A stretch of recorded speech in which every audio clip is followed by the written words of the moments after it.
रुकने सन असम्बली असलम अबड़ो के भाई और भतीजे के कराची के इलाके डिफेंस में फायरिंग से जाँ बहक होने पर एडिशनल IG सिंध ने तफ्तीशी टीम बना दी है। एडिशनल IG कराची ने जल्द मामले की तह तक पहुँचने का दावा भी किया। रिपोर्ट कर रहे हैं कराची से बिलाल खान।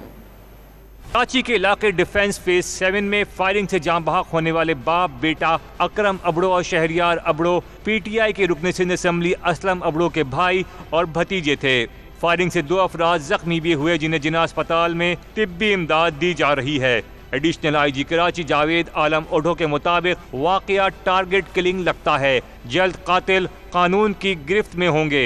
DIG साहब जो हमारे साउथ के हैं इरफान बलोच की निगरानी में, जिसमें SSP असद रज़ा साउथ के, अबरेज़ जो हैं SP इन्वेस्टिगेशन साउथ के और SIU के जुनेद शेख, ये सीनियर अफसरान की इनके साथ और जिसको हेड करेंगे इरफान बलोच साहब DIG, ये टीम तश्कील दी गई है।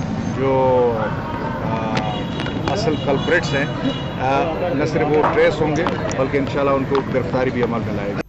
MPA असलम अबड़ो ने मीडिया को बताया कि भाई डिफेंस से जैकबाबाद जाने के लिए निकले। हमलावरों का टारगेट यही दोनों थे। टारगेट इन्होंने जो है दोनों किसी वालों को जो गोलियां लगी है वो इनसे निकल के उनको लगी है, जो जख्मी हुए दुश्मनी किसी के साथ नहीं है। ये एक साजिश हुई है, उसी के तहत जो है ये दोनों को हिट किया है। अगर दुश्मनी होती तो फिर तो सबको मार देते ना।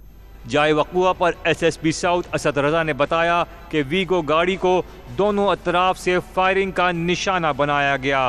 बच जाने वाले शख्स से तहकीकात जारी हैं।